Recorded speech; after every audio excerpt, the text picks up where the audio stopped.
22 मई की सुबह 30 वर्षीय पवन हमेशा की तरह अपने घर से ऑफिस के लिए निकलता है। पूरा दिन काम करने के बाद वो रात करीब 8 बजे घर लौट आता है। उस समय सब कुछ सामान्य दिखाई दे रहा था, लेकिन किसी को अंदाजा नहीं था कि अगले कुछ घंटों में एक ऐसी घटना होने वाली है जो पूरे परिवार की जिंदगी बदल देगी। अगली सुबह 23 मई को करीब 6 बजे पवन की पत्नी आंचल घबराई हुई हालत में उसकी बहन अनीता को फोन करती है। रोते हुए वो बताती है कि पवन सीढ़ियों से गिर गया है और उसकी हालत बहुत खराब है। ये खबर सुनते ही अनीता और परिवार के अन्य सदस्य तुरंत पवन के घर पहुंचते हैं। वहां पहुंचकर वे देखते हैं कि पवन फर्श पर बेसुध पड़ा है। उसके शरीर पर कई गंभीर चोटों के निशान दिखाई दे रहे थे और उसकी हालत बेहद चिंताजनक थी। परिवार वाले उसे तुरंत अस्पताल लेकर जाते हैं, लेकिन जांच के बाद डॉक्टर उसे मृत घोषित कर देते हैं। मामले की गंभीरता को देखते हुए अस्पताल प्रशासन पुलिस को सूचना देता है। पुलिस अस्पताल पहुंचकर जांच शुरू करती है। पवन के शरीर पर मौजूद चोटों को देखकर अधिकारियों को शक होने लगता है कि मामला सिर्फ एक साधारण दुर्घटना का नहीं हो सकता। पूछताछ में आंचल बताती है कि पवन सीढ़ियों से गिर गया था। उसका कहना था कि वो सो रही थी और गिरने की आवाज सुनकर बाहर आई तो पवन बेसुध पड़ा मिला। उसने ये भी कहा कि पिछले कुछ महीनों से पवन मानसिक रूप से परेशान चल रहा था। दूसरी तरफ पवन की बहनें अनीता और बबीता पुलिस को एक चौंकाने वाली बात बताती है। उनके अनुसार पवन पिछले 6 महीनों से तनाव में था और कई बार कह चुका था कि अगर उसकी मौत हो जाए तो उसे आत्महत्या न समझा जाए, क्योंकि वो कभी खुदकुशी नहीं करेगा। उसने यहाँ तक कहा था कि अगर वो मरेगा तो उसकी हत्या होगी। हालांकि उसने कभी किसी का नाम नहीं बताया। अब पुलिस के सामने सबसे बड़ा सवाल था कि ये वास्तव में हादसा था या फिर सुनियोजित हत्या। इस सवाल का जवाब पोस्टमार्टम रिपोर्ट में छिपा था। एक दिन बाद रिपोर्ट आती है और उसमें दर्ज तथ्यों को पढ़कर पुलिस भी हैरान रह जाती है। रिपोर्ट इस ओर इशारा कर रही थी कि पवन के साथ उसकी मौत से पहले कुछ बेहद भयावह हुआ था, लेकिन उस सच तक पहुंचने से पहले कहानी के मुख्य किरदारों को समझना जरूरी है। इस कहानी के केंद्र में 3 लोग हैं। 30 वर्षीय पवन ठाकुर, उसकी 25 वर्षीय पत्नी आंचल और आंचल की 19 वर्षीय छोटी बहन शिखा। ये कहानी उत्तर प्रदेश के मुरादाबाद जिले के कुंदनपुर इलाके से शुरू होती है, जहां पवन अपने परिवार के साथ रहता था। वो एक मेहनती और जिम्मेदार इंसान था। उसका बड़ा भाई देवेंद्र लाइनमैन था और पास ही रहता था। दोनों भाइयों के संबंध अच्छे थे। पवन की 2 बहनें बबीता और अनीता भी मुरादाबाद में ही रहती थी और परिवार से लगातार जुड़ी हुई थी। साल 2020 में पवन की शादी संभल के रहने वाली आंचल से तय होती है। ये एक अरेंज मैरिज थी, लेकिन पहली मुलाकात के बाद दोनों एक दूसरे को पसंद करने लगे। धीरे धीरे बातचीत बढ़ी और दोनों के बीच अच्छी समझ विकसित हो गई। कुछ समय बाद पूरे रीति रिवाजों के साथ उनकी शादी हो गई। पवन आंचल से बेहद प्यार करता था। उसने शादी में किसी तरह की दहेज मांग नहीं की। शादी के बाद दोनों की जिंदगी खुशहाल चल रही थी और कुछ वर्षों बाद उनके घर एक बेटी का जन्म हुआ, जिसका नाम दिव्याशी रखा गया। दिव्याशी के आने से परिवार की खुशियां और बढ़ गई। पवन अपनी बेटी से बेहद प्यार करता था और उसके बेहतर भविष्य के लिए लगातार मेहनत करता था। वो एग्रीकल्चर डिपार्टमेंट में नौकरी करता था, जिसके कारण उसे अक्सर देर शाम तक काम करना पड़ता था। इसी दौरान कहानी में एक और किरदार की एंट्री होती है। 20 वर्षीय अंकित, जो पवन के बड़े भाई का बेटा था। परिवार का सदस्य होने के कारण उसका पवन के घर आना जाना बिल्कुल सामान्य था और किसी को भी उस पर कभी कोई शक नहीं हुआ। समय के साथ अंकित की बातचीत अपनी चाची आंचल से बढ़ने लगी। शुरुआत में ये रिश्ता सामान्य पारिवारिक बातचीत जैसा ही था, लेकिन धीरे धीरे दोनों एक दूसरे के साथ ज्यादा समय बिताने लगे। बातचीत बढ़ी, नजदीकियां बढ़ी और कुछ समय बाद दोनों के बीच ऐसा संबंध बन गया जिसे परिवार और समाज दोनों स्वीकार नहीं करते। अब पवन की गैर मौजूदगी में दोनों चोरी छिपे मिलने लगे। काफी समय तक उनके इस रिश्ते की भनक किसी को नहीं लगी, लेकिन हर राज एक दिन सामने आ ही जाता है। एक दिन पवन किसी कारणवश ऑफिस से जल्दी घर लौट आया। घर पहुंचकर उसने ऐसा दृश्य देखा जिसकी उसने कभी कल्पना भी नहीं की थी। अपनी पत्नी आंचल और भतीजे अंकित को आपत्तिजनक हालत में देखकर वो पूरी तरह टूट गया। जिस पत्नी पर उसे सबसे ज्यादा भरोसा था और जिस भतीजे को वो अपने बेटे जैसा मानता था, उन्हीं दोनों ने उसका विश्वास तोड़ दिया था। इस घटना के बाद घर में तनाव और विवाद शुरू हो गया। धीरे धीरे परिवार के बाकी लोगों को भी इस रिश्ते के बारे में पता चल गया। परिवार के अधिकांश सदस्य आंचल और अंकित से नाराज थे और सभी चाहते थे कि किसी तरह ये मामला खत्म हो जाए। कुछ समय बाद जब माहौल थोड़ा शांत हुआ, तब पवन ने आंचल से बात की। उसने समझाया कि अगर परिवार को बचाना है तो उसे अंकित से हर तरह का संपर्क खत्म करना होगा। आंचल ने अपनी गलती स्वीकार कर ली और पवन को भरोसा दिलाया कि आगे ऐसा कुछ नहीं होगा। पवन अपनी पत्नी और बेटी दिव्याशी से बेहद प्यार करता था।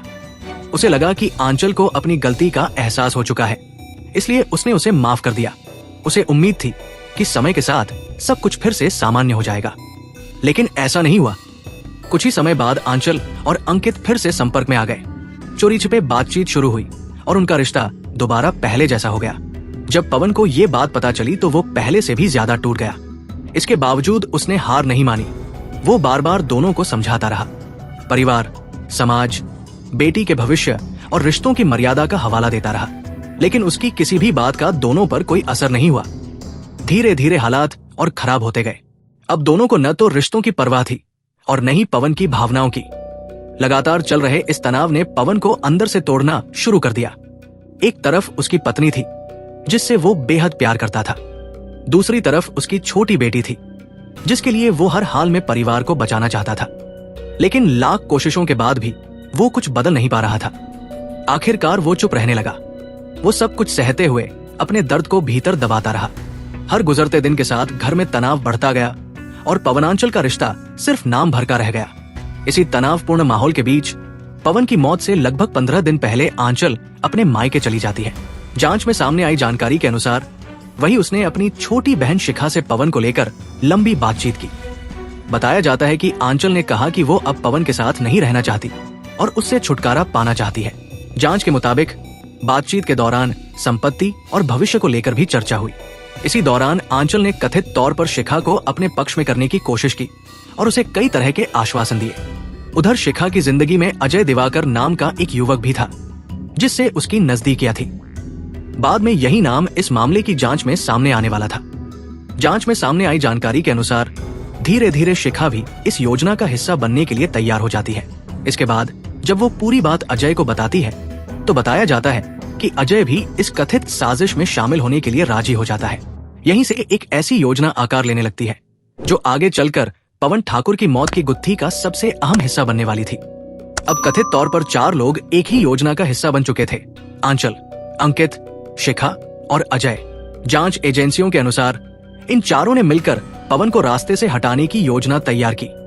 वहीं दूसरी तरफ घर में लगातार चल रहे तनाव और बदलते व्यवहार को देखकर पवन को भी कहीं न कहीं खतरे का आभास होने लगा था।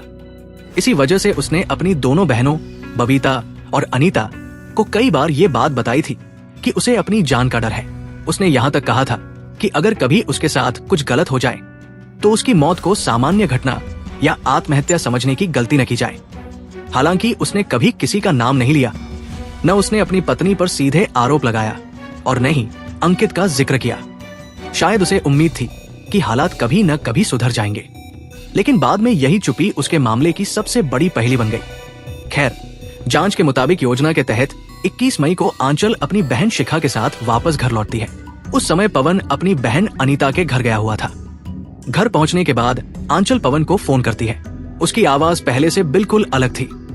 वो बेहद सामान्य और प्यार से बात करती है। वो पवन से कहती है कि अब वो घर वापस आ चुकी है और चाहती है कि पवन भी घर लौट आए।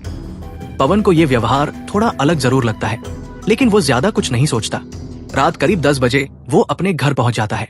घर पहुंचने पर आंचल उसके साथ बेहद सामान्य और स्नेहपूर्ण व्यवहार करती है।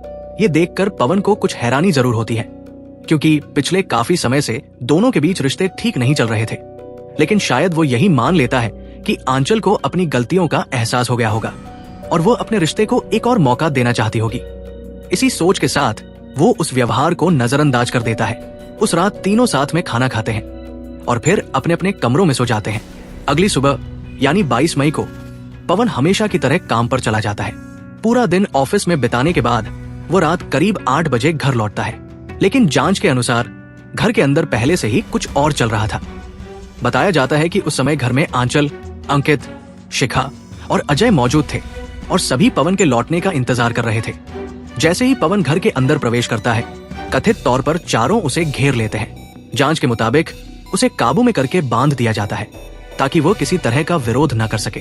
इसके बाद उस पर दबाव बनाया जाता है और उसे जबरन जहरीला पदार्थ पिलाने की कोशिश की जाती है, लेकिन पवन इसका विरोध करता है। वो लगातार संघर्ष करता है और खुद को बचाने की कोशिश करता है। आरोप है कि इसके बाद चारों उसे बेरमी से पीटना शुरू कर देते हैं। जांच में सामने आई जानकारी के अनुसार लंबे समय तक उसके साथ मारपीट की गई। इतना ही नहीं, पुलिस जांच में यह भी दावा किया गया कि उसे शारीरिक रूप से प्रताड़ित करने के लिए कई अन्य तरीके भी अपनाए गए। उस समय पवन दर्द से तड़प रहा था। वो बार बार अपनी जान बख्शने की गुहार लगा रहा था। उसे उम्मीद थी कि शायद किसी का दिल पिघल जाए और कोई उसे इस यातना से बचा ले, लेकिन आरोपों के अनुसार ऐसा नहीं हुआ। जांच में सामने आई जानकारी के मुताबिक पवन को केवल शारीरिक रूप से ही नहीं बल्कि मानसिक रूप से भी तोड़ने की कोशिश की गई। बताया जाता है कि जिस व्यक्ति के लिए परिवार सबसे बड़ी ताकत होता है, उसी के सामने ऐसे हालात पैदा किए गए जिन्होंने उसकी मानसिक स्थिति को पूरी तरह झकझोर कर रख दिया। आरोप है कि इसी दौरान आंचल और अंकित ने पवन की मौजूदगी में ही सारी सामाजिक और पारिवारिक मर्यादाओं को दरकिनार कर दिया। जिस महिला को पवन अपनी पत्नी मानता था और जिस युवक को वो अपने परिवार का हिस्सा समझता था, दोनों कथित तौर पर उसके सामने ही आपत्तिजनक हरकतें करने लगे। पुलिस जांच में ये भी दावा किया गया कि दोनों ने पवन के सामने शारीरिक संबंध बनाए। एक ऐसा दृश्य जिसने पहले से घायल और असहाय पवन को मानसिक रूप से पूरी तरह तोड़ दिया। जिस इंसान ने अपने परिवार को बचाने के लिए हर संभव कोशिश की थी, उसी को अपनी आंखों के सामने विश्वासघात का सबसे दर्दनाक रूप देखने पर मजबूर किया गया। बताया जाता है कि उस समय पवन लगातार तड़प रहा था, लेकिन उसकी कोई सुनने वाला नहीं था। उसके लिए ये सिर्फ शारीरिक यातना नहीं थी, बल्कि भावनात्मक और मानसिक रूप से भी बेहद भयावह स्थिति थी। पुलिस के अनुसार पवन को ऐसी परिस्थितियों में रखा गया जहां उसे शारीरिक और मानसिक दोनों तरह की असहनीय पीड़ा झेलनी पड़ी। लगातार प्रताड़ना और अत्याचार के बाद उसकी हालत बेहद गंभीर हो चुकी थी। अब पवन लगभग बेसुध हो चुका था, लेकिन आरोप है कि इसके बाद भी चारों का मकसद पूरा नहीं हुआ था। जांच के मुताबिक जब वो पूरी तरह कमजोर और असहाय हो गया, तब उसे जहरीला पदार्थ दिया गया। कुछ ही देर बाद उसकी मौत हो गई। इसके बाद घटना को हादसे का रूप देने के लिए उसके शव को सीढ़ियों के पास ले जाकर इस तरह रखा गया कि लगे उसकी मौत गिरने से हुई है। आरोप है कि पूरी घटना को दुर्घटना दिखाकर जांच को गुमराह करने की कोशिश की गई। अगली सुबह आंचल ने रिश्तेदारों को पवन की हालत खराब होने की सूचना दी, जबकि तब तक अंकित और अजय वहां से निकल चुके थे। चारों को अपने प्लान पर इतना भरोसा था कि उन्होंने भागने की भी कोशिश नहीं की, लेकिन पोस्टमार्टम रिपोर्ट और पुलिस जांच ने कई ऐसे तथ्य सामने ला दिए जिन्होंने पूरे मामले की दिशा बदल दी। धीरे धीरे शक पवन के सबसे करीबी लोगों पर गया और आखिरकार पुलिस ने आंचल, अंकित, शिखा और अजय को हिरासत में लेकर पूछताछ शुरू कर दी। पूछताछ के दौरान कई अहम जानकारियां सामने आई। पुलिस सूत्रों के अनुसार आंचल ने अपने फैसले पर पछतावा जताया, जबकि अंकित ने दावा किया कि वो आंचल के कहने पर इस मामले में शामिल हुआ था। हालांकि इन सभी दावों की पुष्टि जांच और अदालत की प्रक्रिया के बाद ही होनी थी। फिलहाल पुलिस ने चारों आरोपियों को गिरफ्तार कर जेल भेज दिया है और मामले की कानूनी प्रक्रिया जारी है। लेकिन इस पूरे मामले में एक बात सबसे ज्यादा सोचने पर मजबूर करती है। पवन को काफी समय पहले से अपनी जान का डर महसूस होने लगा था। उसने अपनी बहनों से भी इस बारे में बात की थी और यहाँ तक कहा था कि अगर कभी उसकी मौत हो जाए तो उसे हादसा या आत्महत्या न समझा जाए। फिर भी उसने किसी का नाम नहीं लिया और न ही कोई औपचारिक शिकायत दर्ज कराई। शायद उसे आखिरी समय तक उम्मीद थी कि एक दिन सब कुछ ठीक हो जाएगा और उसका परिवार फिर से पहले जैसा बन जाएगा। पवन अपनी पत्नी आंचल और बेटी दिव्याशी से बेहद प्यार करता था, लेकिन कई बार जिन रिश्तों को बचाने के लिए इंसान सबसे ज्यादा संघर्ष करता है, वही रिश्ते उसकी सबसे बड़ी कमजोरी बन जाते हैं। इस पूरी कहानी में सबसे ज्यादा दर्दनाक स्थिति 2 साल की मासूम दिव्याशी की है। उसका इस मामले से कोई लेना देना नहीं था, लेकिन सबसे बड़ा असर उसी की जिंदगी पर पड़ा। ये मामला हमें सिखाता है कि जब किसी रिश्ते में लगातार तनाव, अविश्वास और मानसिक पीड़ा बढ़ने लगे, तो समय रहते मदद लेना बेहद जरूरी होता है, क्योंकि कई बार चुप रहना और सब कुछ सहते रहना बहुत भारी पड़ सकता है। हालांकि इस मामले का अंतिम फैसला अदालत ही करेगी। फिलहाल हमने आपके सामने जांच और रिपोर्ट्स में सामने आई जानकारी रखी है। अब इस पूरे मामले पर आपकी क्या राय है? क्या आपको लगता है कि अगर पवन समय रहते कोई अलग कदम उठाता तो शायद हालात कुछ और हो सकते थे? अपनी राय कमेंट में जरूर बताइए। अगर आपको ऐसे ही गहराई से रिसर्च किए गए ट्रू क्राइम केस पसंद है तो ट्रू क्राइम डेप्स को लाइक, शेयर और सब्सक्राइब करना न भूलें, क्योंकि हर अपराध के पीछे छिपी सच्चाई जितनी दिखाई देती है, अक्सर उससे कहीं ज्यादा गहरी होती है।